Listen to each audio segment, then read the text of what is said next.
Bueno, pues proseguimos.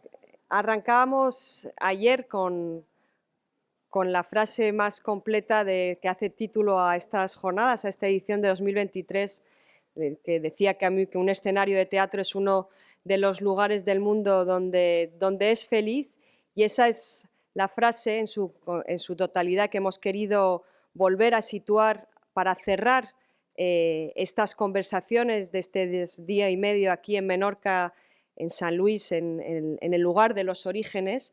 Y para eso he invitado a tres personalidades de muy distintos ámbitos, pero que sin duda os van a ofrecer una mirada y una reflexión en torno a ese escenario, tal y como lo describía Camus, como nos lo ha ido describiendo a cada uno de los invitados también a lo largo de estos días, ¿no? Como ese espacio de los posibles.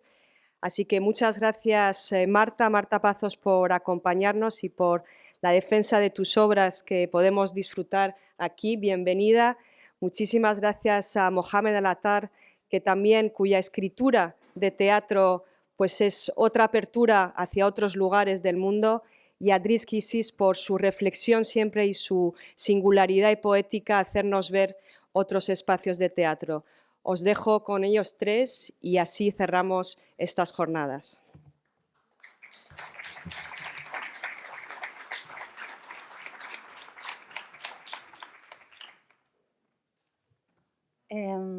Buenos días, qué ilusión estar aquí. Empiezo con un agradecimiento muy, muy profundo a Sandra y a todo su equipo por el cuidado, ¿no? Y que hay desde cómo generan y cómo la curaduría, ¿no? de este magnífico evento hasta el estar aquí, ¿no? Este presente que es tan rico y tan inspirador.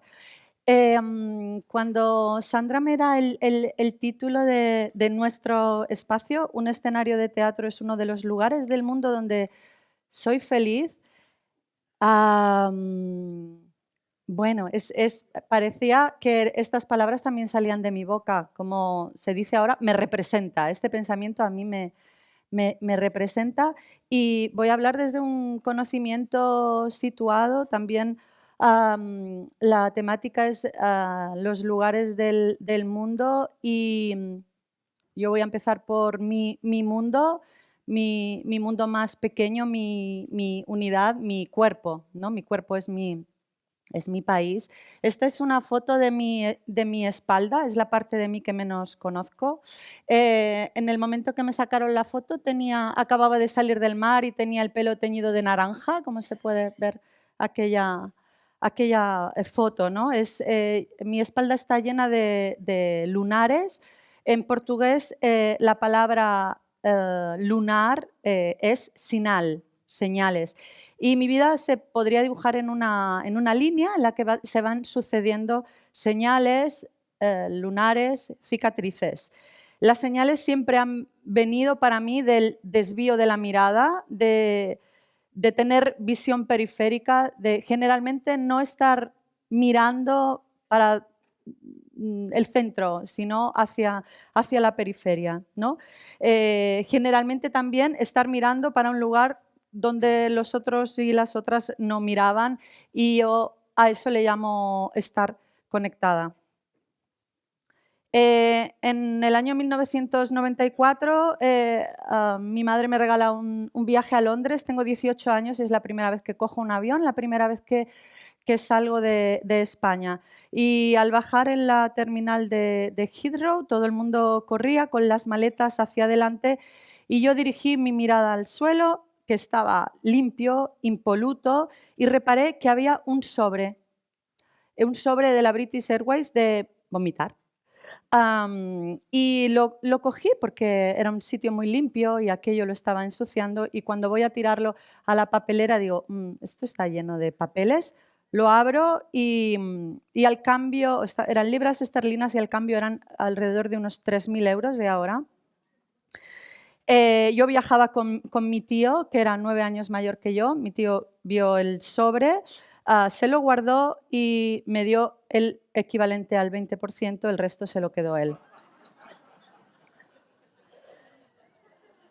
Este es mi contexto. Yo vivo en Galicia. Mi infancia se ha desarrollado en la búsqueda de la belleza porque yo vivía en los años 80 allí, en el que, bueno, veis, pertenece a una corriente arquitectónica que se llama feísmo. La filosofía es tú vete haciendo, ti vai facendo.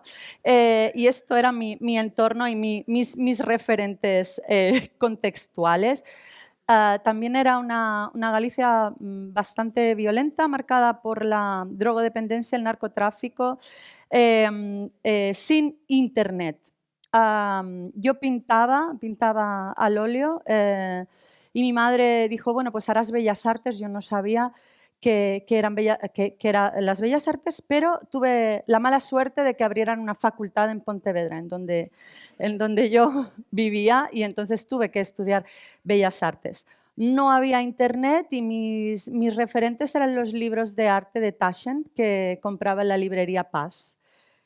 Este es mi primer cuadro de la carrera, influenciada por Klimt, obviamente. Pero de repente entrar en Bellas Artes fue entrar en un mundo al que yo sentía que pertenecía. Encontrar una tribu y una familia y encontrar también la manera de romper el cerebro, ¿no? De salir fuera de la caja. En el año 95 yo estoy en segundo año de carrera y el profesor Antón Castro entra en la clase de Historia del Arte y nos cuenta que vamos a estudiar la historia del arte con carácter retroactivo. Era 1995 y ese año la íbamos a trabajar desde 1995 a 1975. A mí me explotó la cabeza, primero porque se puede cambiar de dirección, puedes ir hacia otro lado, me parecía un concepto muy reverente. Y después porque aparecieron unos nuevos referentes con los que yo me podía identificar, porque hasta ahora solo había llegado a los años 20 y a Monet y a Manet y a Degas, que me apasionaban, pero yo no me podía intercambiar con ellos, ¿no? Y entonces descubro el arte de acción y esto fue un puente muy grande para lo que luego sería mi carrera teatral. Pero entonces yo no lo sabía. Empecé a estudiar la verdad y la mentira en el arte, ¿no? De estas artistas, la mayoría mujeres, o artistas masculinos que se acaban de morir de SIDA, como Félix González Torres, que fue una gran influencia para mí. De esto no me he dado cuenta hasta que llevaba como más de 20 años dedicándome al teatro y entonces he querido volver sobre mis pasos, ir a mis orígenes, contrarrestar un poco esta tiranía de lo original que tenemos los artistas, las artistas, y abrazar un pensamiento que creo que viene de Daniel Rodríguez Castelao, que es original, es el que tiene origen. Y entonces vuelvo a mis orígenes y descubro esto en mi juventud.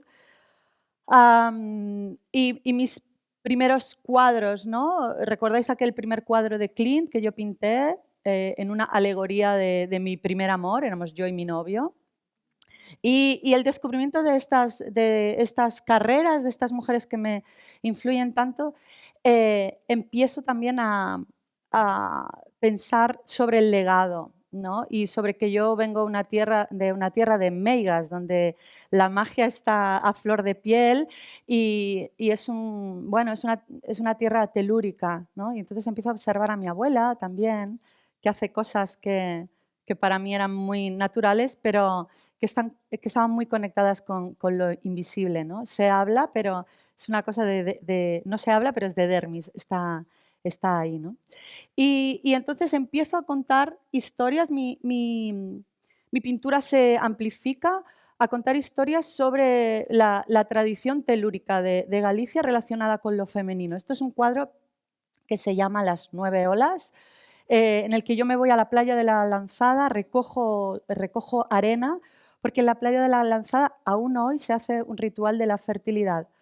En el otoño, si tú como mujer quieres quedarte embarazada, pues vas a la playa de la Lanzada y te dejas penetrar en la noche de luna llena por el agua de 9 olas. Y entonces se supone que ese año vas a estar embarazada.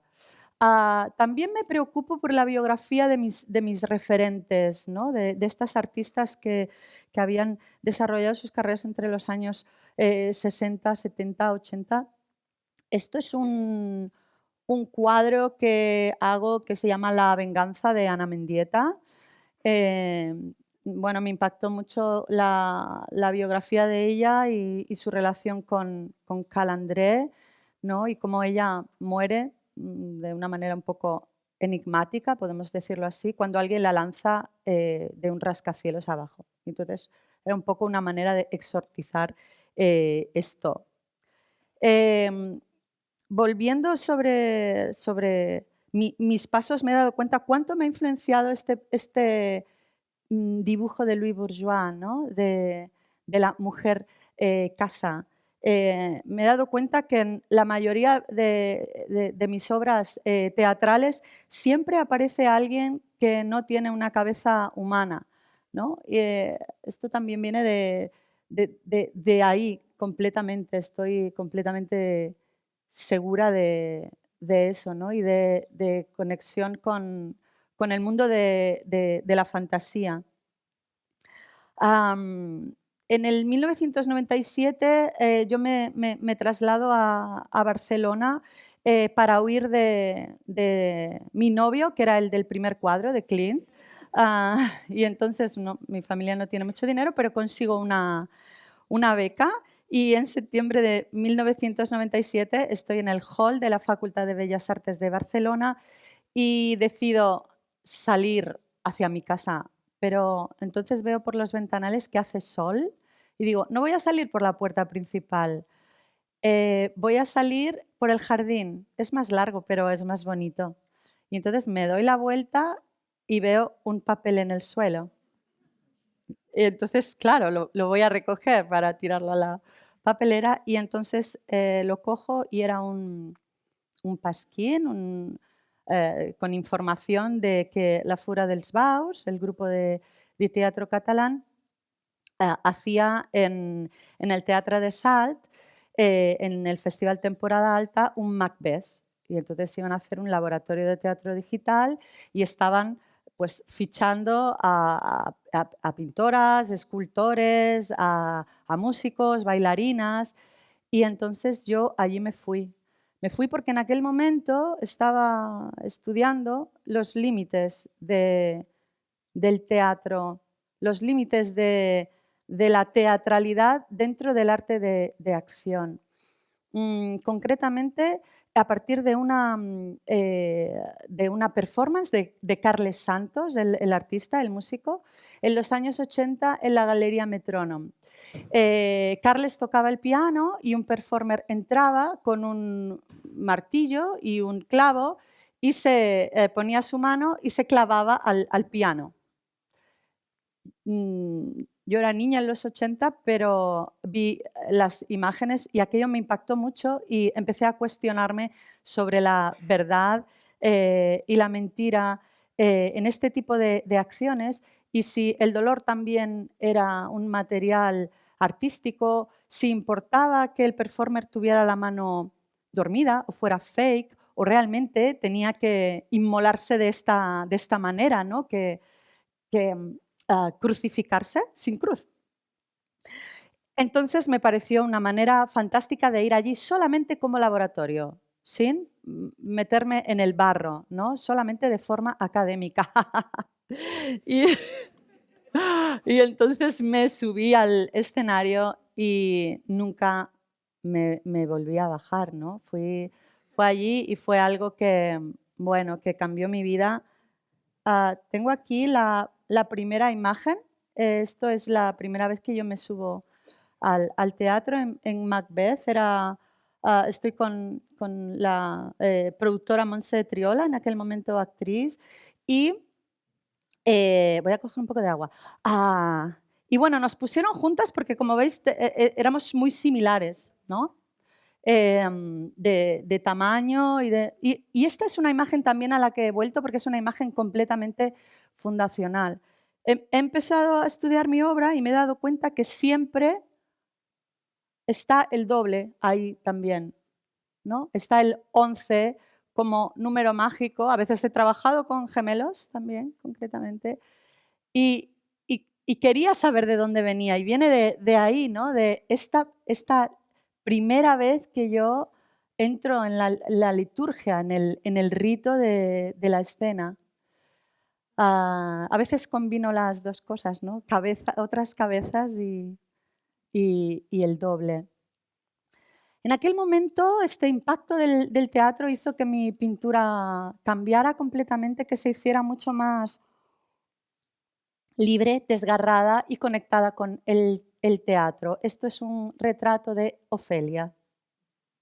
Yo estaba haciendo un taller con el pintor Lucio Muñoz y Lucio se acercó y me dijo, ¿y ese monstruo quién es? Y yo le dije que no es un monstruo, es Ofelia, evidentemente, ¿no?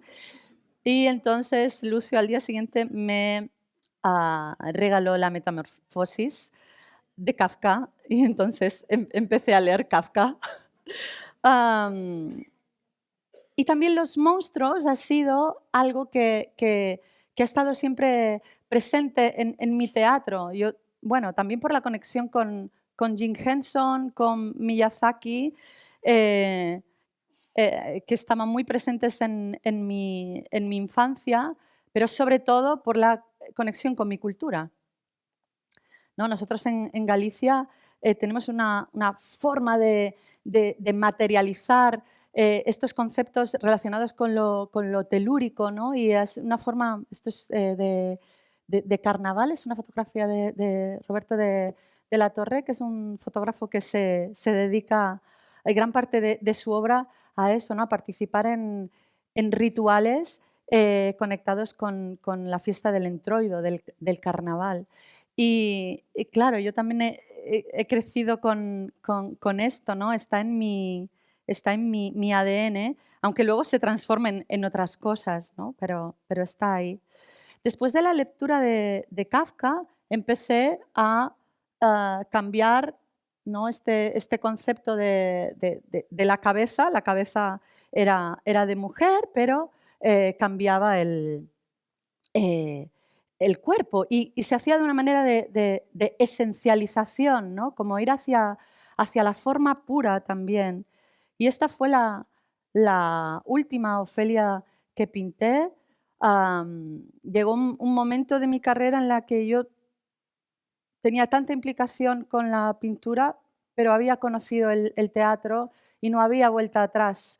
Yo estuve pintando 3 meses sola en mi estudio al terminar la carrera, que era lo que se suponía que me hacía más feliz, pero de repente no entendía en mi cuerpo porque había un vacío muy grande, ¿no? Y después observé todos los cuadros que había pintado y dije, pero esto es teatro, son cuadros absolutamente teatrales. Entonces cerré mi estudio, mi madre estuvo un año sin hablarme y preferí lanzarme a lo desconocido, ¿no? A empaparme del trabajo colectivo que produce el teatro, el rito, la sublimación de las ideas de unas artistas con otros artistas, ¿no? Y bueno, sí, de algo muy ancestral. Durante estos años también ha sido fundamental eh, el ir al encuentro de espacios como este, ¿no? Y quería también compartirlo con vosotros porque el estar en espacios como las Trovadas ha tenido un impacto directo en mi pensamiento y en mi obra, ¿no? Han sido puntos de giro completamente, bueno, sí, que se han materializado de manera muy profunda, me han transformado y me han hecho crecer mucho, ¿no? Y al fin y al cabo yo hago teatro para eso también. Tengo ese privilegio, ¿no? Que cada proyecto es una aventura vital y un aprendizaje muy grande Esto empieza en 2015, voy al encuentro de Cádiz. Primero voy al Fito de Ourense y allí la pregunta era ¿dónde están las mujeres? Y entonces un teatro de Francia, de Montbéliard, me encarga un espectáculo sobre su territorio. La fábrica de Peugeot era la más grande de Europa y entonces yo trabajo sobre las mujeres del motor. ¿Dónde están las mujeres? Este espectáculo pasó algo muy, muy curioso con él, porque yo lo presenté en Francia en 2016 y se recibió un poco como un poco muy agresivo, ¿no? Muy, bueno, sí, muy contundente, un poco feminazi, si queréis eh, contarlo así. Y después, 2 años más tarde, el Centro Dramático Nacional me encarga que lo haga en Madrid. Y entonces yo lo hago con trabajadoras españolas de la fábrica de Citroën de Vigo. El espectáculo era básicamente el mismo. Y entonces fue recibido como blanco, sí, como sin carácter, ¿no? Demasiado suave. Y, y yo pensaba, bueno, qué importancia el contexto, ¿no? Donde presentes tu obra. Muchas veces las artistas, los artistas, estamos tan... "Oh, ¿qué pasa? ¿Por qué no se recibe mi obra de una manera?", ¿no? Y yo aquí lo tuve muy claro, porque lo que había pasado era el 8M. Eso era lo que estaba pasando en la calle. Claro que mi espectáculo se recibía muy suave porque lo que estaba pasando en la calle era mucho más heavy, con una vibración mucho más fuerte, ¿no? Pero yo también sentía la necesidad de legitimar la suavidad, que al fin y al cabo era lo que yo podía aportar, ¿no? Y a mí bueno, estoy muy conectada con la intuición y pensaba que tenía que seguir por ahí, ¿no? Y a veces es una elección que tienes que hacer como artista, ¿no? Tú trabajas para el contexto y el contexto modifica tu obra, pero tú muchas veces no puedes hacer ah, ¿no? nada por eso, o sí, o lo que tienes que hacer es ser fiel a tu idea, ¿no? Otro de los encuentros donde fui fue el EMIAE, en el FIT de Cádiz, que es el encuentro de creadoras de Iberoamérica. Y el primer encuentro que fui, el tema era reimaginar la creación artística desde los bordes. Conocí ahí muchísimas artistas de Latinoamérica que trabajaban sobre lo decolonial. Yo nunca había escuchado este concepto siquiera. Yo siempre había mirado hacia Centro Europa, ¿no? Era como Aviñón, es la Meca, ¿no? Ahí quieres como artista de teatro. Y de repente el permitirme darme la vuelta y empujar los límites, ¿no? Y mirar hacia otro sitio mucho más grande, mucho más conectado conmigo también, y poder otra vez encontrar el trabajo de creadoras que no estaban trabajando en contextos privilegiados y yo me estaba quejando de ¿no? de mi contexto europeo, gallego, de las ayudas. Y entonces esto me gustó mucho, me recolocó mucho en mi lugar. Fue un pa, pa. Esto generó, pues, esto es un sueño de una noche de verano que estaba haciendo en ese momento con personas transgénero sobre la libertad de escoger. El siguiente, esto es sí, un Otelo que hice también sobre el discurso de la piel, ¿no? Y también esta mirada, ah, esta mirada blanca, ¿no? que tenemos, y entonces todo era en la piel de Desdémona se contaba, por la voz de Desdémona. Desdémona ponía la voz, la actriz ponía la voz de todos los personajes y todo pasaba en su alcoba. Yo cogí el pantone de la piel de la actriz y empapé todo de eso también para hablar del discurso de la piel, ¿no? Y de los tantos por cientos del privilegio. Am, Esto es Alexina Beck, es una ópera que he hecho sobre la historia de Herculín Barbán recientemente en el Teatro del Liceo, también la primera persona intersexual de la que se tiene un diario escrito, ¿no? Que habla en primera persona, no una reescrita de la historia sobre personajes no privilegiados de la historia. Esta conexión con sí, con la magia, con lo invisible, me hizo encontrarme también con el I Ching. Me da un poco de pudor hablar de esto después de Gauss, ¿no?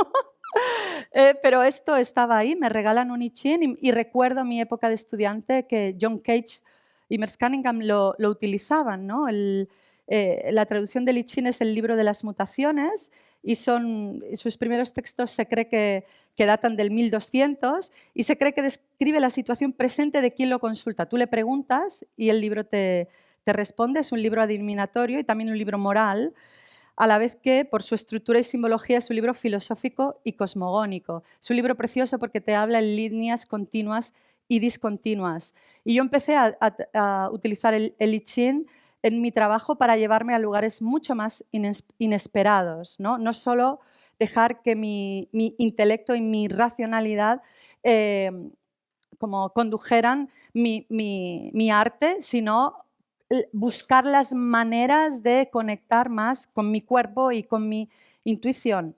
Que cuanto más avanzas en tu carrera, más desconectada estás de esto. Entonces yo me pongo trampas, ¿no? Para volver a este eje de lo desconocido. Pongo marcos para generar lo inesperado. Y esto me ha llevado a cosas como que trabajamos en una ópera sobre Chicholina y llegamos a conocer a Chicholina, pero porque yo le pregunté a Li Ching qué consecuencias va a traer comunicarnos con Chicholina. Y el Li Ching dijo, eh, hexagrama 4, la necedad juvenil. La necedad juvenil tiene éxito, no soy yo quien busca al joven necio, el joven necio me busca a mí. Al primer oráculo doy razón, al primer oráculo doy razón. Si pregunta 2 o 3 veces es molestia. Cuando molesta no doy información, es propicia la perseverancia. Era obvio que solo teníamos una oportunidad de preguntar. Entonces nos fuimos a su casa a preguntar. Estos son, bueno, es el equipo, ¿no? El productor, el libretista, el compositor.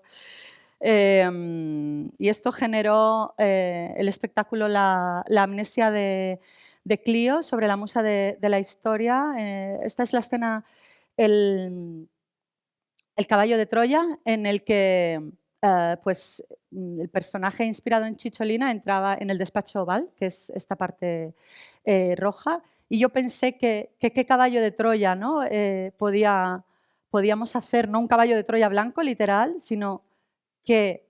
Y entonces mi libretista fue a ver la exposición en el Museo del Prado, Invitadas, y ahí estaba este cuadro de Artemisia Gentileschi en el que Artemisia denuncia en los rostros de los viejos, de Susana y los viejos, a sus violadores. Y detrás metía un ejército de mujeres que entraban en el despacho oval. El último encuentro que fui al EMIAE se llamaba En torno al caldero, prácticas brujas en las artes escénicas contemporáneas, y yo fui invitada para hablar de mi relación con el I Ching y lo invisible, y era la primera vez que encontraba un contexto seguro para legitimar esta forma de trabajar, que tiene más que ver para mí, con lo ancestral, ¿no? He oído recientemente, no sé la fuente, pero el artista quiere matar al padre, la artista quiere reencontrarse con su abuela. Y a mí esto me estaba como generando mucha, ¿no? la ida hacia ese lugar, y entonces voy al lago de Atitlán y de repente pues entro en contacto con el chamanismo a través de artistas de ahí, y como cruzo un agujero, un umbral, y de repente soy más consciente de el rito del teatro, ¿no? De que cada noche, a través de la forma, nosotros podemos mandar mensajes, transformar a las personas que estáis ahí sentadas, pero no solo, ¿no?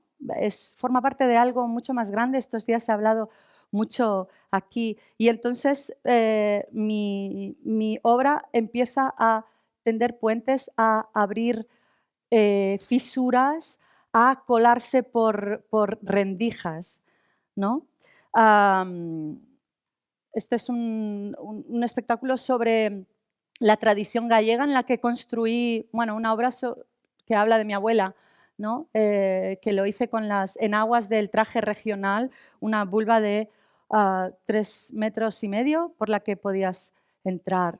O El sueño de noche de verano, de repente las paredes del teatro se rompen literal y de repente empiezan a llamarme de museos para hacer mi obra. Entonces entiendo este círculo, ¿no? Entiendo que que elegí en un momento de mi vida cerrar esa puerta, pero ahora todo tiene sentido, todo forma parte del mismo yo, ¿no? Estoy integrada en todas mis partes. Esto es una instalación que hago sobre las meigas con 555 higos vulva.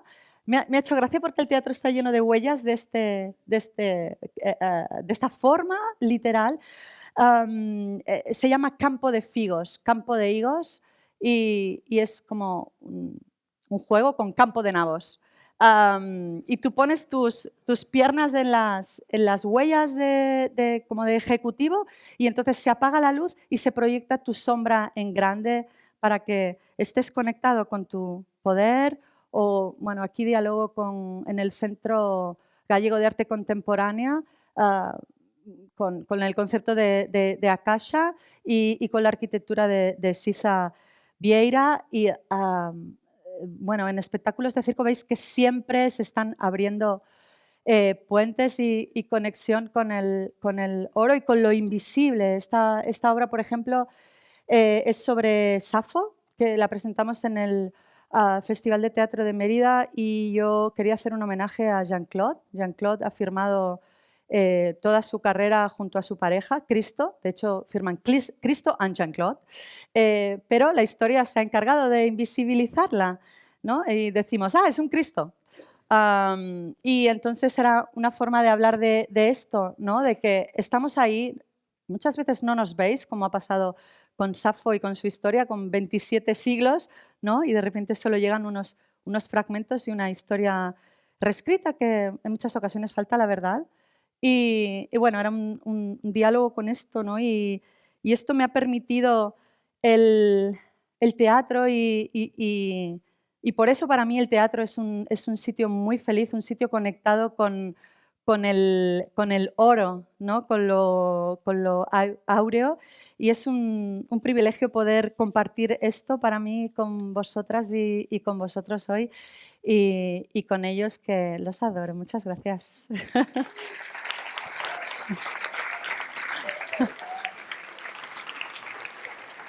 Gracias.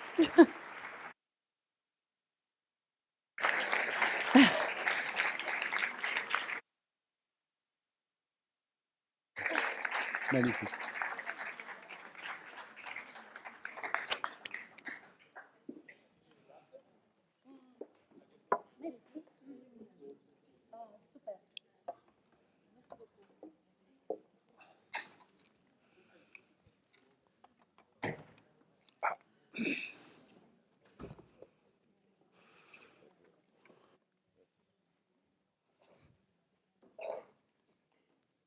Hola. This is the first and last Spanish word you will hear from me. Sorry. I just want to start by to thank the team of the meeting, especially Sandra, but everyone for the great few days we are spending here. Thank you for the invitation. It's an honor and privilege to be with such a great company of scholars, artists, intellectuals. I learned a lot, and yeah, I'm happy to be here. when I was invited to speak at this panel under the phrase of Camus, the sentence, I mean, a theater stage is one of the places in the world where I am happy. I found myself immediately leaning towards rephrasing the sentence to make it the title of my work. So for me, the phrase will read like this: theater stage is one place where I feel restless. But also, it's one of the very few, very rare places in the world where I still can contemplate about hope and its many evasive meanings. In the last couple of years, I have been generally occupied with three themes. The first one is justice and what it means beyond its legal definitions, more as ethics and practices. The second theme is writing of history or the battle of narratives in times of war and great upheavals, while the third theme is hope. And while I think that I can work to connect the first two themes with theater as I understand it, space to ask controversial questions, and an act of political and social resilience, the third theme, which is hope, and because it is the most urgent act of resilience for me today, I'm still feeling my way around it. And this actually leaves me personally with an agonizing question. How did I begin with a dream of theater as tool for tangible, social and political change, and arrive to the dream of theater as a creator of space, no matter how small, for hope? Some stops along the way of doing theater will maybe illustrate this.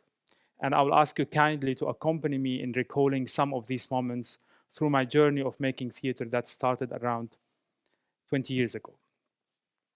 When I decided to study theater in Damascus in 2002, I was convinced that it could make a hole in the terrible kingdom of fear I was born into it, which we knew as Assad Syria, or Syria of Assad. I have to admit that my passion for theater as rehearsal, as a stage, scenography, actors would come later. My first practical experience in theater when I was still a student took me to the remote countryside in Syria. The project was based on the techniques of the Brazilian theater director and theorist Augusto Boal, Theater of the Oppressed, and especially his forum theater that brought theater makers to marginalized villages to practice theater with the locals. So we take theater to the locals instead of the locals come to the theater. Boal and the Theater of the Oppressed was exactly what I was looking for to confirm my conviction that theater had the potential for social. This is not Boal, by the way. This is will come late. Boal and the Theater of the Oppressed was exactly what I was looking for to confirm my conviction that theater had the potential for social and even political change in the lives of both the makers and the recipients. Did we bring about any change through this project and other like it when we work with the people in these communities? I can humbly answer yes. Yet this yes reflects how my understanding of the change that is possible through theater has itself changed over time. Paradoxically, the more I have worked, the more I have discovered the limits of change through theater. In 2008, we spent 3 months working with a group of prisoners inside the juvenile prison of Damascus to devise a theater piece with them. Never before a theater group been allowed to enter a prison and work with inmates in Syria. When I look back, I credit the prison as the place where I came to better understand Syria. Through the play, 8 characters, I learned how the cycles of poverty and marginalization form a closed ring, with those born inside never able to escape. Therefore, the play I did with them planted many doubts about the utility of theater, of my theater.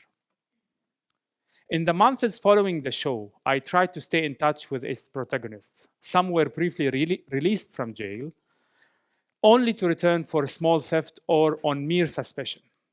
The ring was sealed around their neck, and the theatrical performance was a fleeting memory amid very hard living. Yet, whenever I'm invaded by discomfort or a sense of uselessness around this experience, I return to the words of Khudr, one of the protagonists, who in our last meetings outside the prison in Syria, he told me the following. Well, we sure had our fair share of fun and laughs during the rehearsals.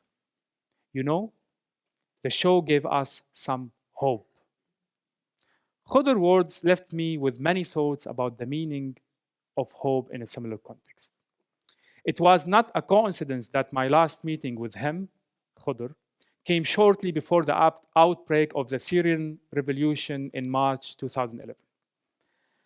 The Syrian revolution is a popular uprising that stood up against one of the most brutal dynasties in the modern era, the Assad dynasty. During the early months of the uprising, we had plenty of hope, a legitimate hope, in my opinion, that we created in the streets all over Syria while chanting for freedom, dignity, and social justice.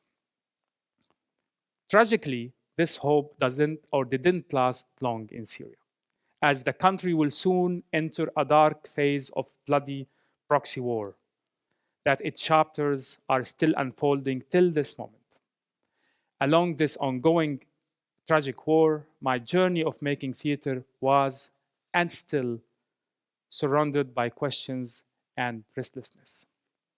In the summer of 2013, I was fortunate to be hosted by a group of young men to run a theater workshop in a small city called Kafrembel in the northwestern part of Syria, in the Idlib province, where the earthquake hit hard recently.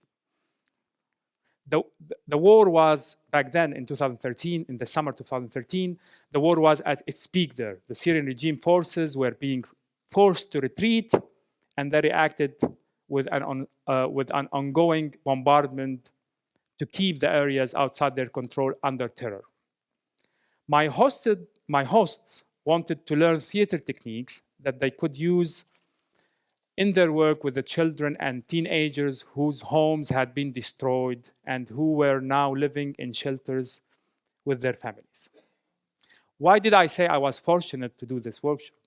Because I was able to spend time with young people who worked more than they talked and who practiced theoretical concepts I had only encountered in books. They were able to organize, to utilize whatever resources they had on hand without dependency on a donor, all in democratic, non-hierarchical, participatory, lively environment. None of them formed or was part of any political organization, and none of them labeled themselves as leftists. Most had no higher education even. Before this experience, I was on the verge of despair, caught between the massacres of the Assad regime and the rise of the Islamic jihadists. Those days in this town, Kafrembel, restored my confidence in Syria's popular uprising, democratic uprising, which had been swept by the loud sound of war.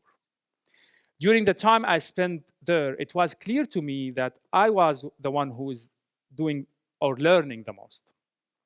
And amid the news of the battlefront, I was racked by restlessness about, again, the use of what we are doing, the use of theater in this context. But night after night, their enthusiasm silenced my doubts. One night, before I leave this town, shortly before I leave, after we finished our rehearsal, and it was another night without electricity, there is no power, there is no electricity during the night, Khalid, one of the participants, he told me, let's go for a walk in the nearby fields. Enveloped by the light of the full moon that night, we crossed into the fig and olives groves that surround Kafrembel as far as the eye can see. Khalid showed me his hiding spots where he spent days in these fields hiding while the regime forces attacked the city and they were searching for activists. The stillness of that night was penetrated by the sound of 2 distant shells, a trivial noise on that beautiful night. I asked Khaled while walking, why would you all want to engage in a theater workshop with me?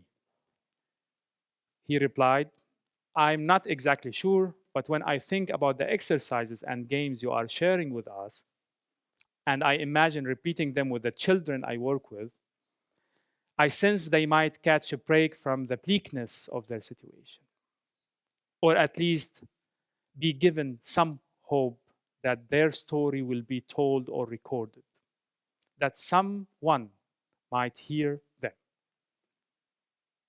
Once again, Khalid's words, like those of Khudr before him, left me with some hope.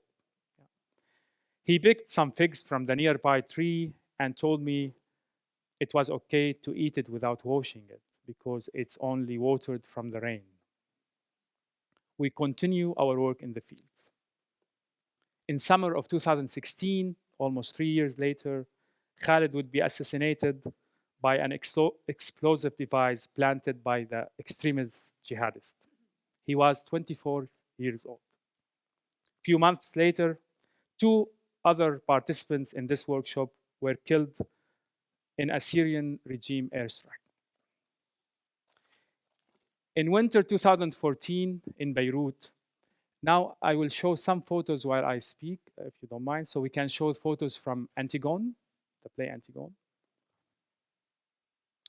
In winter 2014 in Beirut, while working on the play Antigone with Syrian refugee women who've never been on theater before, never entered theater before, and who lived with their families in miserable camps in the Lebanese capital. I struggled to answer the question posed by most of the women before we started the rehearsals. Their question was, of what use is theater today when we lack basic life necessities? Entering the open rehearsal space days before we started the project, the echo of that question left me again with an unbearable feeling of restlessness. However, during 3 months of working together, I think we managed to discover some answers for this question. We discovered through their challenging of male authority, their reclamation of the narrative of the Syrian tragedy, their growing confidence in themselves, their voices, and their bodies, and their grappling with the racism they had faced in society dominated by rigid hierarchical class system. After the premiere, Wafa, one of the women you saw the picture now, she approached me, pointing to a group of elegantly dressed women standing outside the theater. Wafa told me, while pointing to the women, they used to see me as another cleaner of their home. But now they lavish me with praise for my stage presence. I asked her, like I wanted to make a joke with her. I asked her, but what about the other women who didn't see you on stage? She responded with a smile. She said, I don't care about that anymore. What matters now is how I see myself. In 2018, we can move to the play The Factory, please. Yeah. In 2018, while I was in the midst of preparing, researching for the play The Factory, the play is about the scandal involving the French giant cement corporation Lafarge in Syria.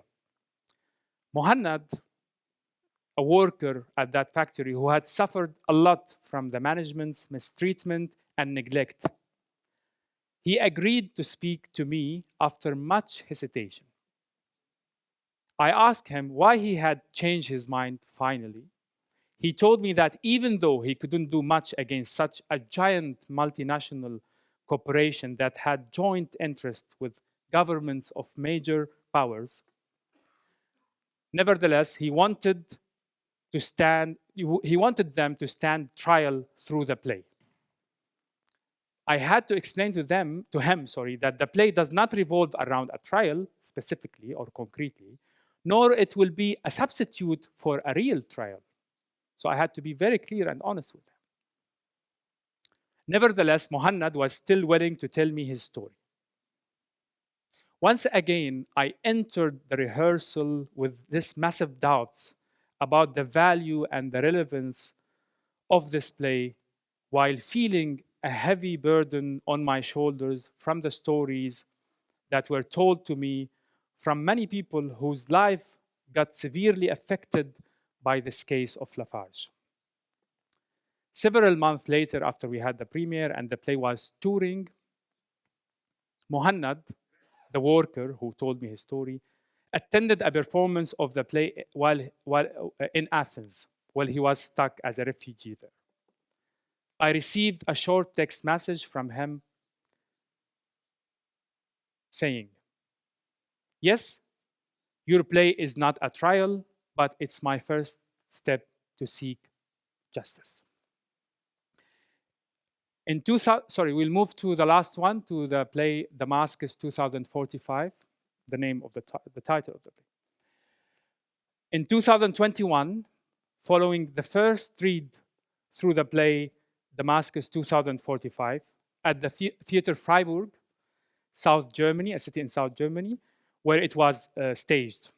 Holger, this is Holger, one of the veteran actors of the German ensemble, he asked me, "What do you really want from theater today?" Simple question, huh? But his question actually caught me by surprise. So I pointed him to the ending of the play, of the text, which actually leaves the story open to possibilities. I admitted to him and the rest of the actors that the ending was as much about wanting to leave the door open for the protagonist as it was about my inability to devise a clear conclusion. On the one hand, I want to resist the deep pessimism that arises in facing the current reality of Syria and the whole Middle East. But on the other hand, I do not wish to surrender to false optimism and illusion. Albert Camus once said, "It was in Spain that my generation learned that one can be right and yet be beaten, that force can vanquish spirit, that there are times when courage is not its own recompense." It is this, doubtless, which explains why so many the world over feel the Spanish drama as their personal tragedy. In my opinions, no better words than Camus' words can describe how Syrians feel about the struggle in Syria today. And along with them, I think millions of young people across the Arab world, Arab region, where they fought bravely against brutal dictatorships and oligarchs, from Tunis to Egypt, to Libya, to Yemen, to Sudan, and elsewhere, in what was known as the Arab Spring. Only after all this, to find themselves today either in countries torn by wars or led again by authoritarian regimes. Let's be honest, today the reality for us in Syria and across the Arab region is bleak. So how come all this unbelievable creativity, beauty, tremendous courage, and sacrifices that we witnessed across the revolting cities in the Arab region ended up with such a horrible defeat?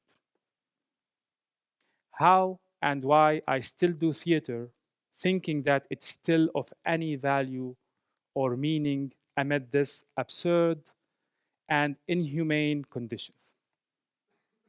How do we tell a story about the unimaginable that actually happened, about the inconceivable that did take place? In brief words, how do I write about Syria? I honestly don't have clear answers. All I know is there still lives some hope, little bit of hope, inside my head. It's not a permanent resident, disappearing and reappearing. But when it does reemerge, I know it's not the illusional mirage, but something real that keeps me and others alive. Resisting falling in the deep hole of despair, though we make home on its edge. Theater helps me find hope. More than ever before, I understand that resisting despair is fundamentally a political act. Can we invent hope through theater and art?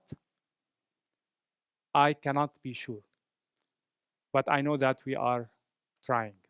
Thank you very much.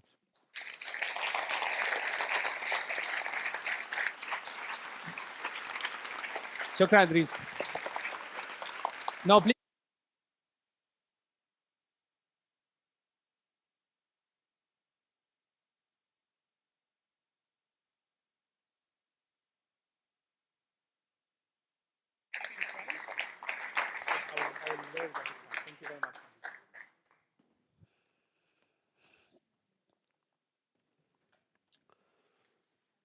Bonjour. Évidemment, je ne pourrais pas commencer ma présentation sans remercier Miguel, Sandra, toute l'équipe de Trobades et ce merveilleux événement qui, à mon sens, je veux dire un mot là-dessus, me semble fondamental, se démarque parce qu'il n'est pas construit à partir de thèmes figés, mais de mots qui résonnent en nous, qui nous invitent à un voyage, à une déambulation. La dramaturgie de l'événement est tellement bien faite, avec soin, que cela me fait penser à ce qu'un spécialiste de la souffrance au travail disait « Soigner son travail, c'est se soigner ». Et je pense que mettre du soin à mettre ensemble les gens, à créer la possibilité de la relation est quelque chose de précieux. Encore une fois, merci. Le théâtre est l'un des lieux du monde où je me sens heureux. Quand j'ai découvert cette phrase de Camus, je me suis imaginé en train de dire spontanément les mêmes mots. Il se trouve en plus qu'un ami critique littéraire a choisi textuellement la même phrase comme exergue pour ma dernière pièce qui va paraître le mois prochain. Elle s'intitule « L'Agence nationale du bonheur ». C'est une allégorie un peu orwellienne sur l'industrialisation du bonheur. Mais parler du bonheur au théâtre est une chose, et s'y sentir heureux en est une autre. Alors pourquoi cet aveu presque juvénile de Camus résonne en moi au point d'entendre, derrière cette affirmation, un des lieux du monde, dit-il, la matérialisation d'une utopie, qui veut dire en soi notopos, non-lieu, voire une hétérotopie, un lieu autre, tiers. Avant de spécifier la nature de ce lieu dit, je vous propose un bref voyage dans quelques souvenirs épars. Au fond, quand j'essaie de me remémorer ce qui m'a le plus enchanté dans le théâtre depuis mes premiers pas sur scène, se mêle dans mon esprit une vieille image mêlée à une sensation, l'expérience récente d'un laboratoire inédit et comme un intermède, une mise en lien inespérée. Encore une fois, le lien.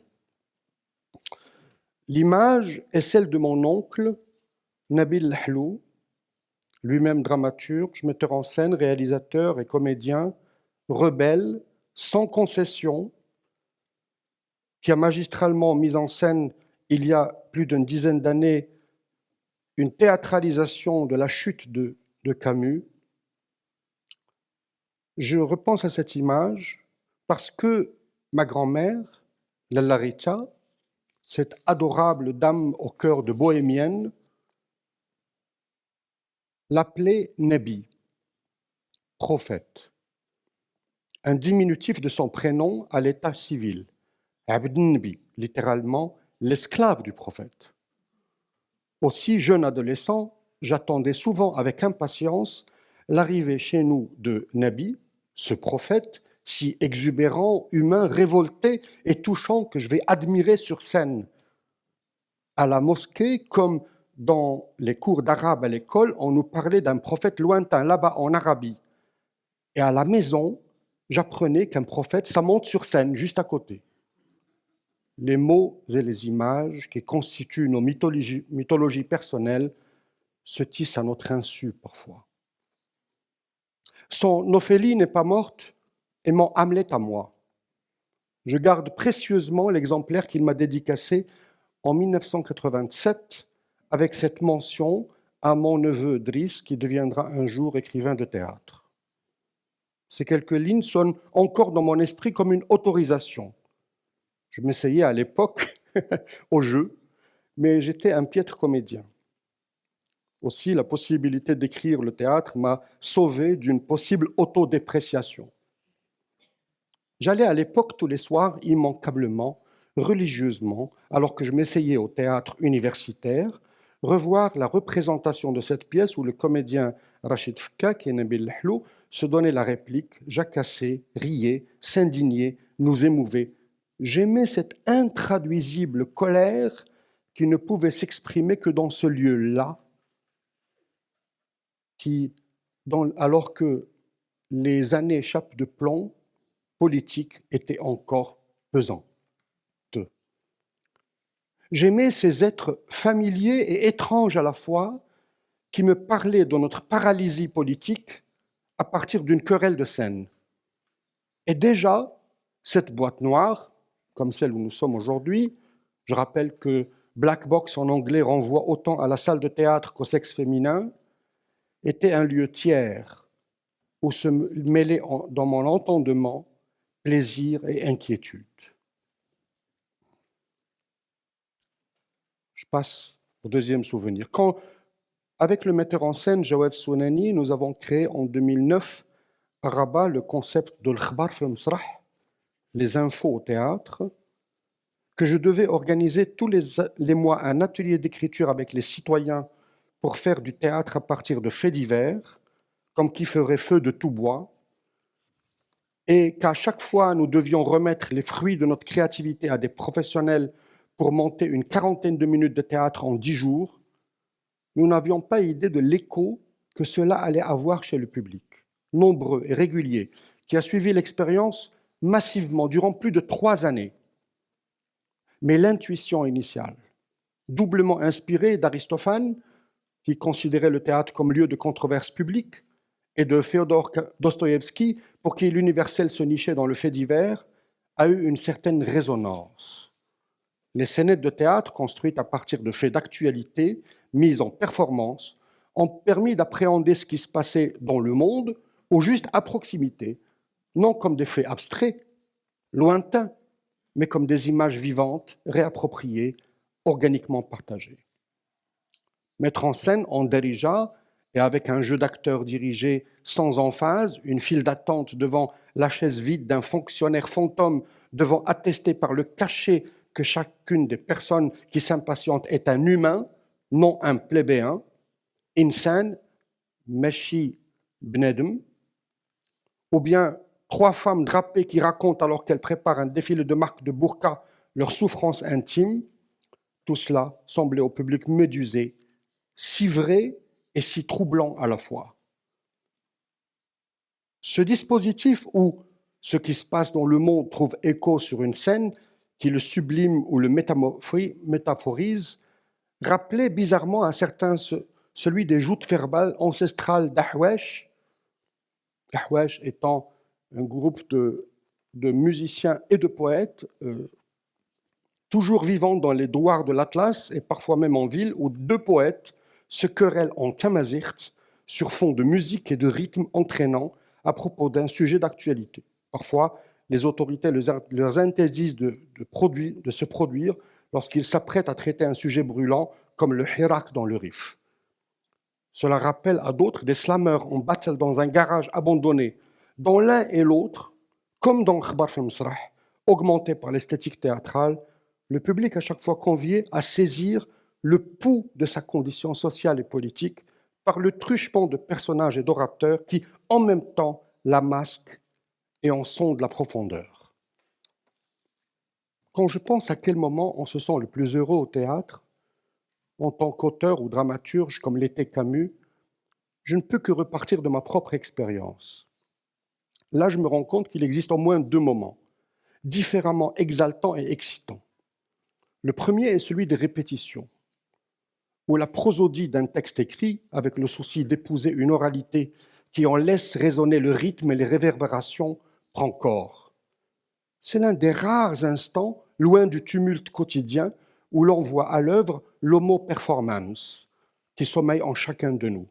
Nous devons l'expression homo performance à l'anthropologue Victor Turner et le spécialiste d'études théâtrales Richard Schachner, qui ont réalisé que dans chaque culture, depuis la nuit des temps, par ses rituels, dans l'usage de son corps et de sa gestuelle en public, et pas seulement sur scène, l'homme n'avait jamais cessé de se recréer, de changer, de devenir ce qu'il n'était pas, d'être donc un homo performance.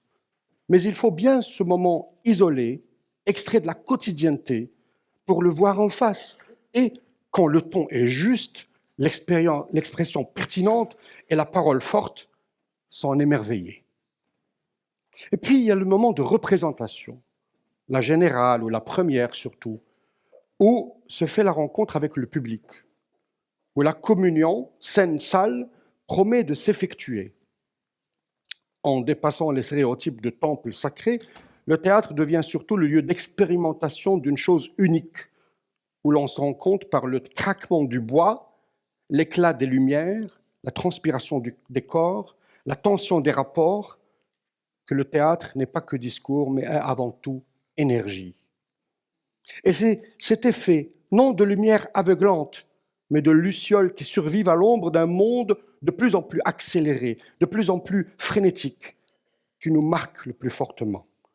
Cette idée de faire sortir les gens du confort de leur maisonnée, de plus en plus sophistiquée par l'industrie du bien-être, et de les faire venir faire pause dans une salle ou dans un espace ouvert, tout juste pour apprécier la beauté d'une contestation ou d'une sincère émotion, c'est ce qui rend le théâtre gratuit et gratifiant à la fois.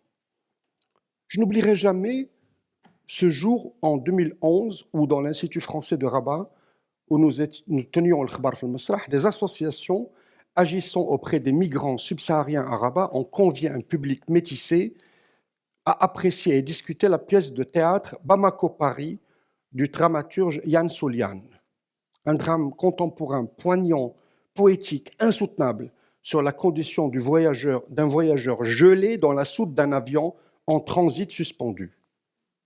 J'ai vu alors, comme jamais, dans les yeux des migrants présents dans la salle, généralement ghettoisés dans leur quartier précaire, le sentiment de voir leur humanité rapiécée. Comme j'ai entreaperçu dans la gestuelle d'habituelle des lieux, tout juste la sensation d'un exotisme à applaudir. J'ai alors vaguement réalisé qu'un théâtre pouvait être un des rares lieux désignés pour casser les murs que les stéréotypes de race, de religion et d'appartenance ont érigés pour catégoriser les humains. Les sociologues qui scrutent le comportement des hommes en société parlent de ce qu'ils appellent le marginal séquent, pour nommer celui qui se tient à la lisière d'un monde et agit pour le transformer, le faire muter, espérer le rendre légèrement meilleur. Il est ainsi, je cite le sociologue Michel Crozier, partie prenante dans plusieurs systèmes d'action en relation les uns avec les autres et peut de ce fait jouer un rôle indispensable d'intermédiaire et d'interprète entre des logiques d'action différentes, voire contradictoires. C'est autant sa capacité à parler qu'à écouter la pluralité qui l'aide à se positionner au croisement de plusieurs désirs. Cela nous montre que c'est souvent en se mettant à l'écoute de la polyphonie ambiante que l'on peut se faire passeur, dans le sens de révélateur de voix généralement inaudibles, marginalisées ou diabolisées. Je parle ici de passeur, en l'opposant au médiateur.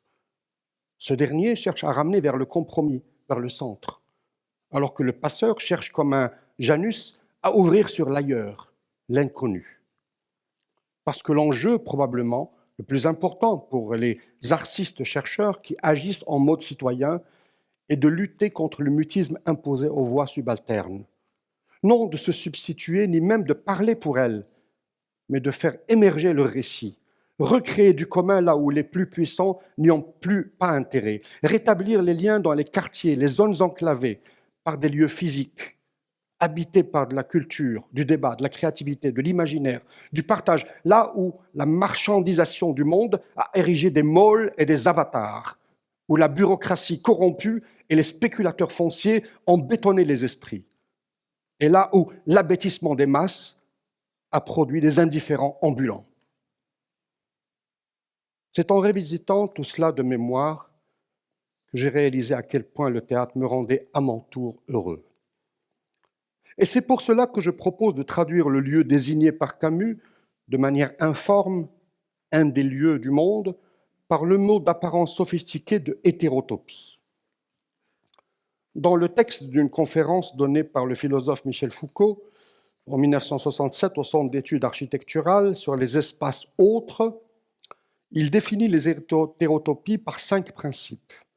Alors qu'il parle d'abord d'espaces qu'il a l'habitude d'étudier, l'hôpital psychiatrique, la prison et même le cimetière, voilà que surgit subitement au 3e principe le théâtre comme lieu de représentation dramatique et filmique.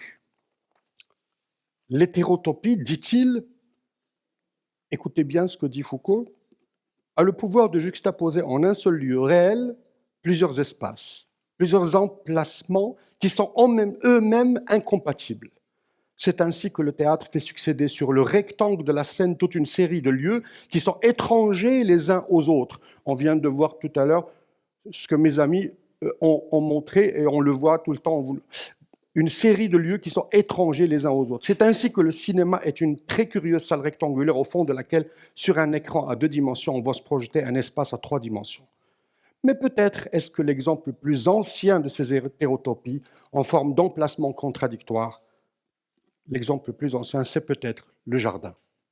Il ne parle pas de cour, mais il bifurque vers le jardin et le navire. Au fond, dans ce texte, comme dans son livre Les mots et les choses, Foucault considère que l'hétérotopie est un lieu différent, parfois décalé des lieux habituels, localisé, qui permet de rompre avec l'ordre social établi. Pas seulement par les armes, la violence ou le conflit, mais aussi par l'illusion, le jeu et le rire.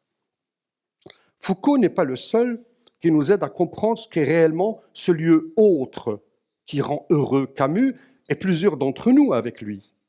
Ainsi, partant de l'utopie comme un lieu inexistant, extraterritorial, le philosophe Paul Ricoeur parle pour sa part d'utopie pratique, qui serait réalisée ou réalisable parce qu'emplie d'imaginaire social moderne. Alors que pour lui, l'ordre est une utopie qui aide à réaliser l'idéologie, qui prend aujourd'hui la forme technique de systèmes de surveillance, de contrôle, de fabrication, de consentement, l'utopie pratique, qui est tout juste une autre manière de dire l'hétérotopie, est ce qui aide à révéler par l'imaginaire un certain désordre, une folie, et à contester à partir d'espaces autres les discours dominants.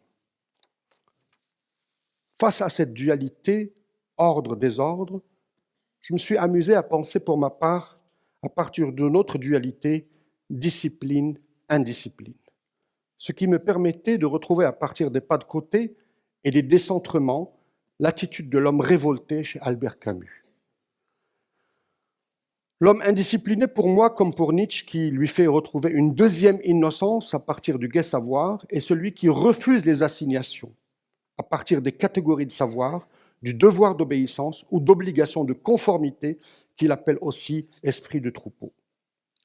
Je veux parler précisément ici d'artistes libres, solitaires, certes, mais contagieux, pollinisateurs, stimulants par leur énergie débordante, de créateurs hétérodoxes soucieux de faire émerger des récits masqués. Je veux parler de fouineurs, catalogués comme activistes ou inclassables car en quête d'une meilleure société, d'écrivains penseurs qui transcendent les silos de savoir et donnent du relief aux diverses sensibilités, et plus globalement de passeurs, encore une fois, qui savent relier les territoires et imaginaires disloqués. Leur principal moteur est qu'ils croient malgré tout à la nécessité du changement, de la mutation, pas dans le sens de l'adaptation au système en place, mais celui de la volonté persistante de les humaniser. Parce qu'ils savent que l'humanité se mérite constamment, qu'elle implique une remise en cause permanente. Et c'est là où je retrouve l'éthos d'Albert Camus. Retrouver, remembrer son humanité, à petite échelle au moins. Je reviens, remembrer est un terme que j'aime beaucoup. Ngugi wa Thiong'o, quand il écrit sur la décolonisation des esprits, il utilise le terme remembering. Alors bien sûr en anglais, remember veut dire se rappeler, se souvenir, mais il y a aussi le fait de remembrer quelque chose de disloqué. Remembrer quelque chose de disloqué. Et c'est ça, c'est ce double geste de mémoire et de remembrement qui permet constamment de rapiécer l'humanité, à petite échelle au moins, parce qu'ils sont finalement que des fous de la cité qui l'alertent, non des garde-fous qui la régulent. Et de ce fait, ce sont des disséminateurs d'altérité qui l'irriguent et quelquefois des sentinelles de conscience contre les calculs égotiques qui prévalent. Ce ne sont pas des redresseurs de tort au nom d'une morale positive ou positiviste ou d'une posture d'intellectuel tribun, comme pouvait l'être Sartre. Ils ne sont pas non plus béatement optimistes. La plupart de ces artistes, chercheurs, penseurs sont conscients que les mêmes fossés se creusent entre dominants et dominés, ingénieurs de la surveillance et surveillés, vendeurs de haine et acquéreurs de la peur. Mais ils arborent un espoir ténu, fragile, et réalisent qu'ils ne peuvent plus emprunter les mêmes parcours idéologiques qui ont mené aux impasses du siècle passé. Aussi, à la différence de leurs aînés, ils ne se contentent pas de discourir sur la réduction des écarts, tout comme ils n'ont pas l'illusion de les réduire par des formules magiques. Ils cherchent à s'immiscer dans les territoires des écarts. Et les théâtres, c'est un lieu par lequel on rentre par une fissure dans les territoires des écarts, à occuper les intervalles, à converser avec les profanes et les amateurs, à métisser les espaces de création, d'information et de réflexion, en espérant que leur lieu de vie respire autrement par toutes ces vénules qui le traversent. Car l'indiscipline ne réside pas dans la nature du lieu, mais dans la démarche qui le sous-tend. Celle-ci consiste à aborder l'art non comme produit, mais comme un prétexte à la communion, à la réflexion, au débat, à l'émerveillement, sans barrière symbolique, comme dans un champ en jachère, ouvert sur tous les possibles et tous les paradoxes. Je ne suis pas sûr que je me sentirais heureux dans tous les théâtres et autres lieux d'art. Certainement pas dans les musées stratifiés et pas dans les théâtres aux pratiques momifiées non plus. D'où le besoin de créer des lieux délibérément autres, que l'on pourrait qualifier d'alternatifs. Leur force est d'être en même temps orientés contre les représentations hégémoniques dans le monde, mais également pour l'émergence d'une pensée autre face aux conformismes locaux. Quand le couple d'artistes, Sofiane et Selma Louissi, ont créé à Tunis en 2007 un festival multidisciplinaire Dream City, où se mêlent théâtre, art visuel et autres genres créatifs, ils se disaient inquiets de, je cite, « la confiscation de l'espace public par un État totalitaire à l'isolement des artistes et à l'élitisme des espaces artistiques. Je rappelle que ce sont souvent les créateurs qui ont créé des espaces qui ont préfiguré ce qui s'est passé en 2011. Ils ont ainsi préfiguré la nécessité de réinvestir et réinventer l'espace public et d'être à l'écoute de dynamiques immanentes. Comment ? Ils ont invité les artistes à arriver vierges de tout projet préalable et d'accepter qu'ils surgissent de leurs interactions avec les populations, les citoyens, la médina. Ils ont de la sorte préfiguré, sans en être les initiateurs, une forme de libération des esprits. En menant cette réflexion par la phrase de Camus, le théâtre m'a soudain semblé être ce lieu particulier où on apprend la discipline et l'indiscipline, la rigueur et l'insubordination, les deux d'un même tenant. On y est convié au respect de conventions éphémères pour esthétiser des gestes et rythmer une parole, mais on le fait passionnément pour crier une colère, exprimer un désarroi, extérioriser un attachement, rallier un monde qui trébuche ou aliène.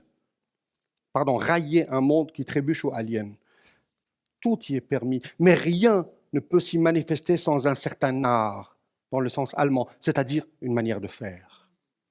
Le théâtre, comme fabrique masquée, et non seulement comme spectacle visible, nous offre un autre angle de vue sur le politique. En effet, par le prisme imprévu des répétitions, j'ai réalisé pourquoi probablement les gens du théâtre, pas tous bien sûr, mais un bon nombre, ont une très haute idée de la démocratie. Pourquoi ? Parce que cette pratique de reprise permanente, de tests remis incessamment sur les tapis, est fondamentalement constitutive d'une conscience de soi et des autres comme entités isolées et reliées à la fois.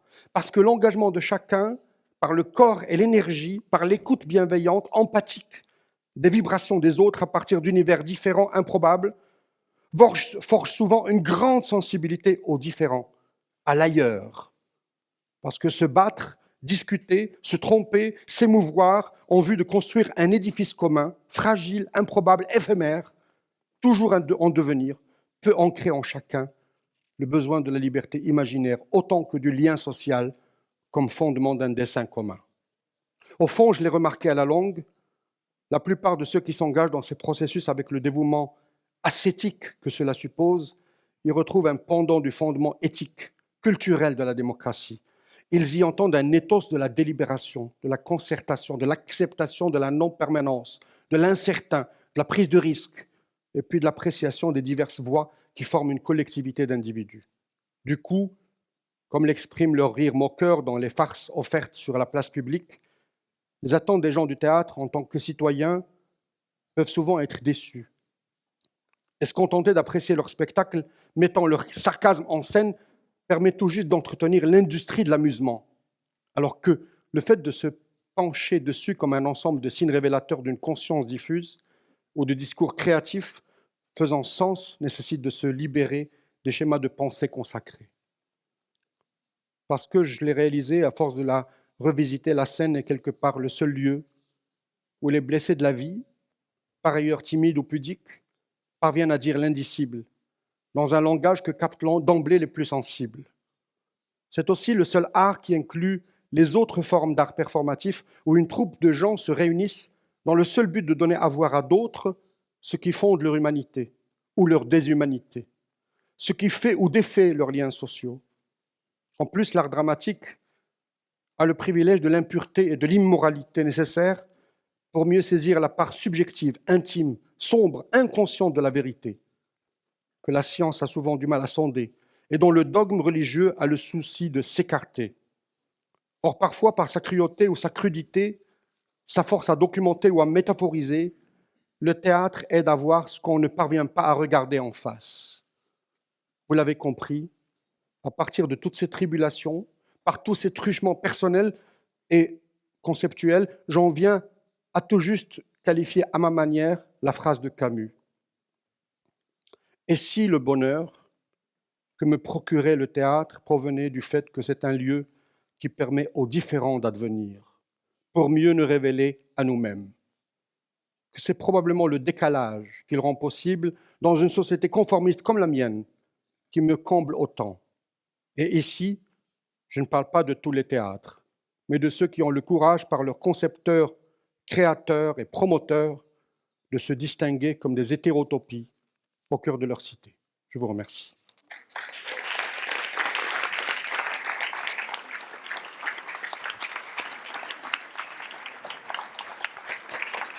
Shukran, Reese.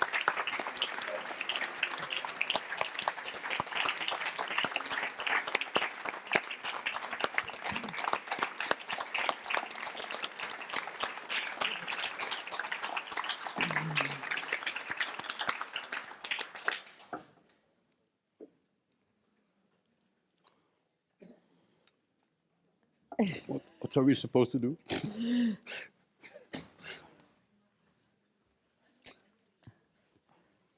Which language are we speaking?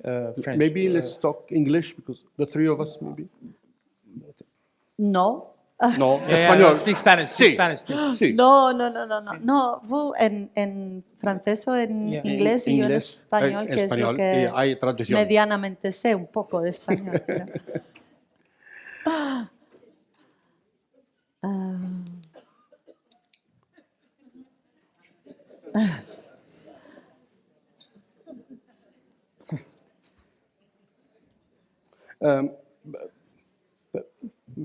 Mais peut-être je peux poser une question. Sí, Je peux poser une question. J'ai vu l'esthétique à partir de laquelle tu travailles, qui est une esthétique de décalage, de construction d'images qui permettent, loin de la mimésis, de permettre autre chose. Comment tu peux expliquer ta manière d'aborder ton esthétique? Quel est le souci derrière, qui est en même temps un souci esthétique et éthique, parce que tu as un souci de dire quelque chose? Est-ce que tu peux nous en dire un peu plus? sí, siempre hay un discurso muy fuerte y controvertido en el arte escénico de la relación de forma y contenido, ¿no? Yo he sufrido en los inicios de mi carrera mucho esto, ¿no? De, la forma es muy potente, pero el contenido,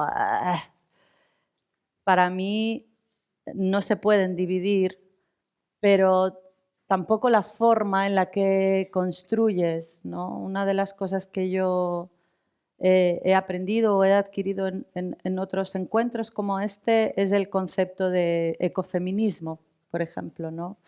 Yo siempre había trabajado desde un intento de los cuidados de la vida,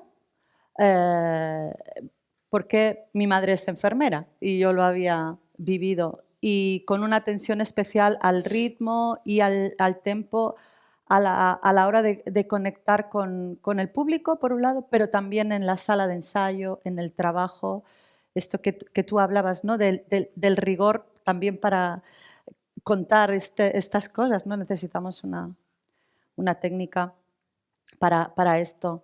Y esta como no separación de la forma y contenido y del entendimiento de que todo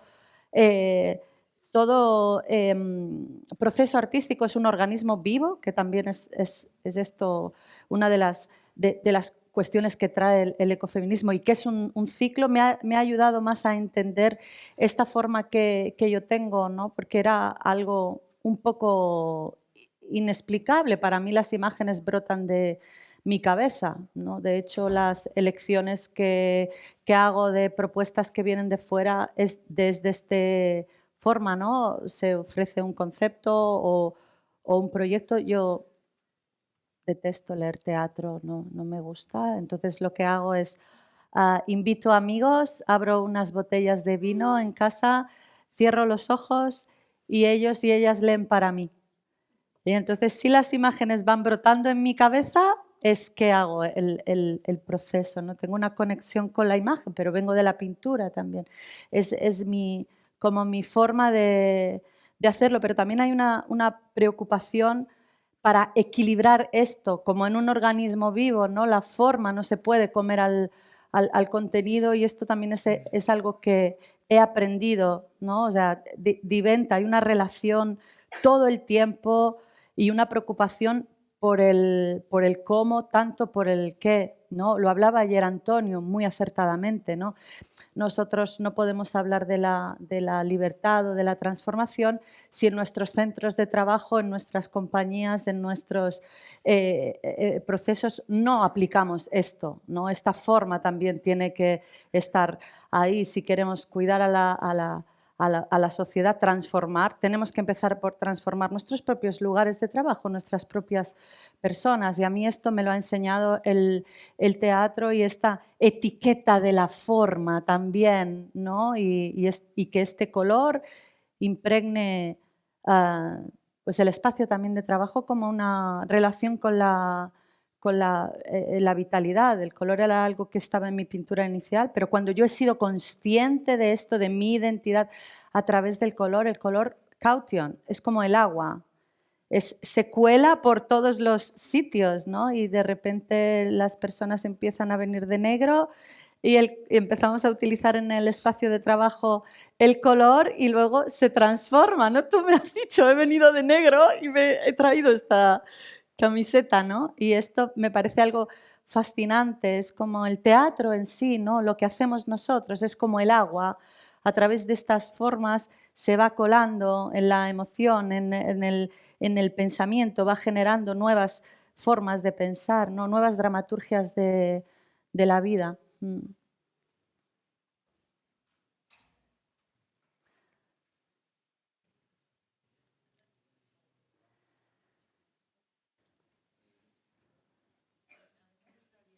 No, espérate que para eso...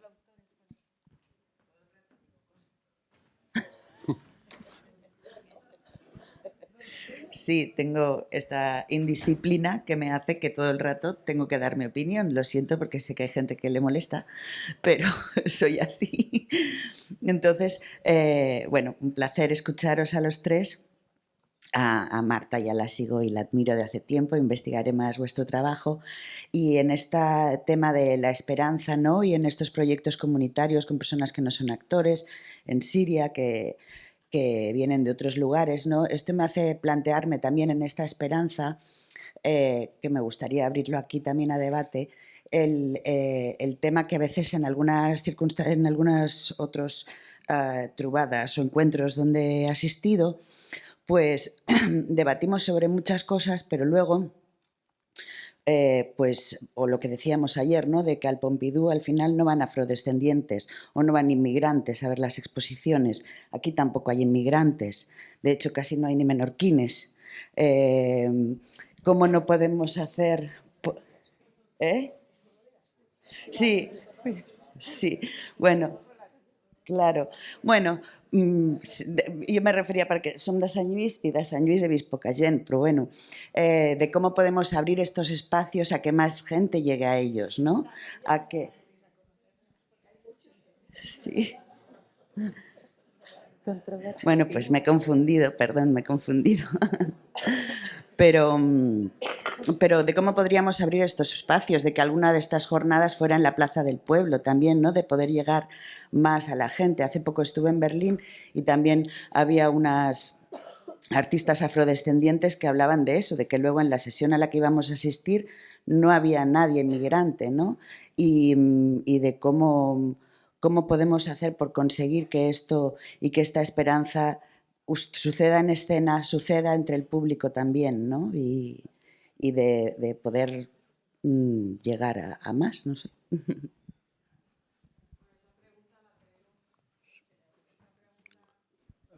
Esa pregunta la tenemos siempre en la cabeza. De hecho, de quererlo hacer en la Plaza del Pueblo lo hemos querido hacer varias veces. También tenemos un equipo de traductores de 4 personas.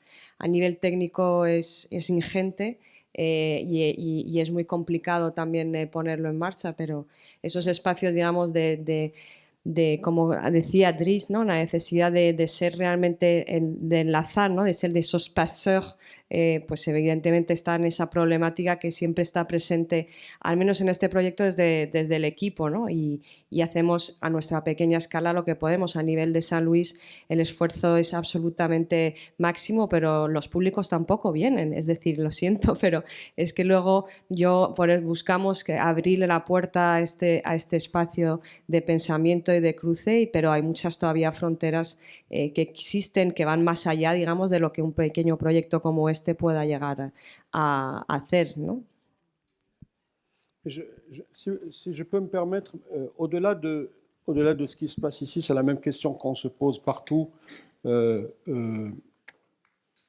partout parce qu'on a l'impression, on a peur d'être dans une sorte d'entre-soi ou qu'il n'y ait pas suffisamment d'ouverture. Je pense qu'il y a, il y a un problème parallèle qui est un problème de transmission, de l'importance d'abord de tenir compte de ceux qui sont avec nous, de ceux avec lesquels nous vivons.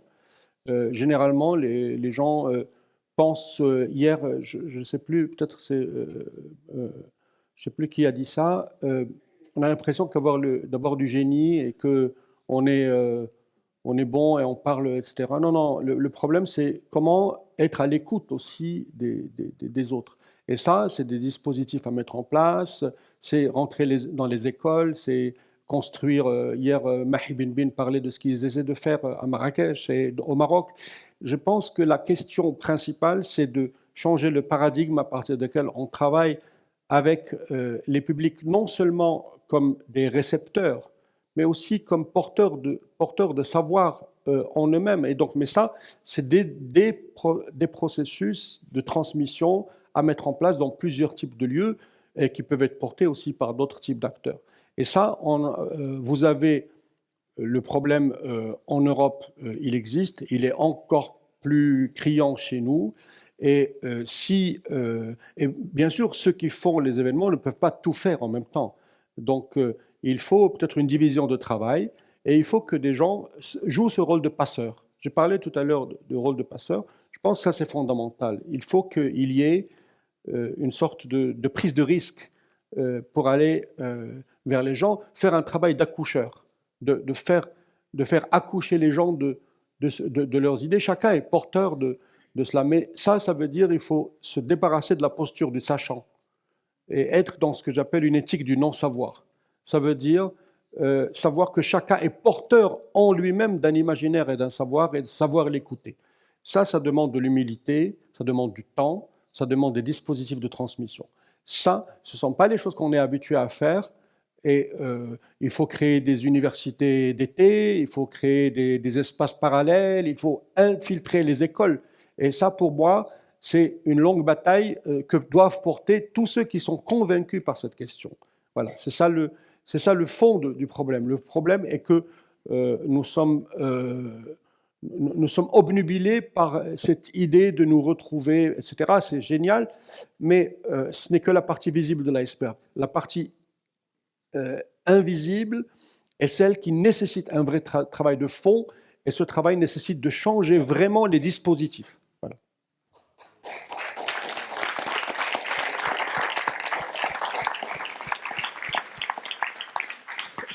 Sorry, I just want to add something, because I think your question is very important, but I can speak about theaters and spaces.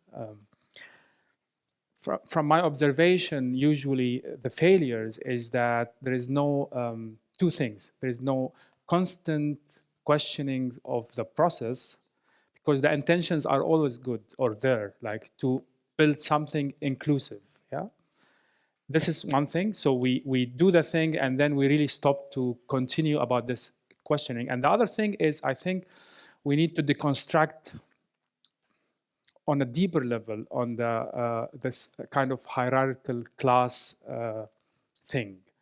And two things, because I'll just give an example. Yeah, I live in Berlin now, in a neighborhood of migrants. It's called Neukölln.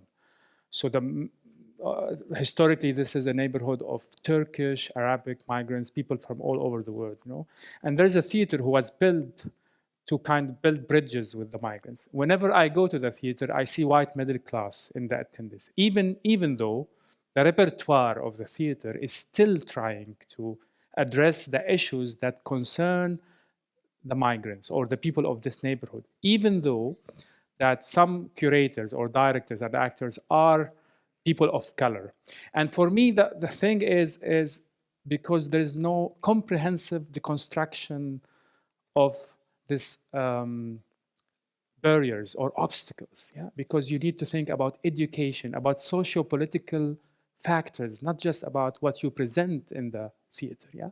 And because we have countless examples of people from migrant backgrounds or people of color who became programmers, but they become, and sorry for my maybe not politically correct, they became more white than the white, yeah? Because change cannot be imposed from above.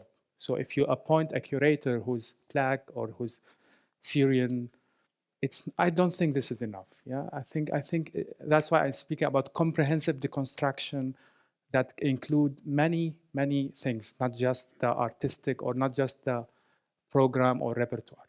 Yeah.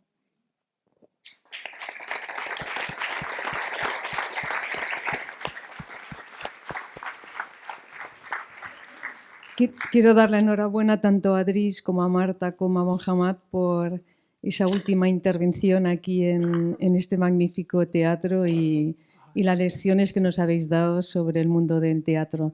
Muchas gracias, os digo en nombre de Menorca, y especialmente quiero dar las gracias a los organizadores de estas trubadas, que es ese regalo tan maravilloso que tiene esta isla de cositas como estas, que los que somos menorquines, da igual los apellidos, me parece que os tenemos que dar las gracias, es un orgullo poder vivir aquí y disfrutar de todo esto. Con este lema tan bonito, ¿no? De els llocs del món, los lugares, y qué mejor lugar que estar en un teatro. Y sí, mis apellidos son menorquines, y mira por dónde, una bisabuela mía era de San Luis y se llamaba Catalina Cardona.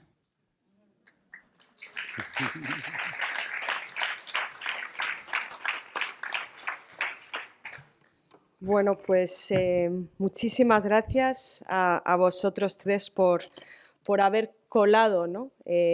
esa energía del espacio del teatro, habernos permitido intuir ese doble gesto, como decía Dries, ¿no? de la memoria y del ensamblar, ¿no? Que realmente forma parte de cada uno a vuestra manera, realmente los dos gestos que realmente pesan.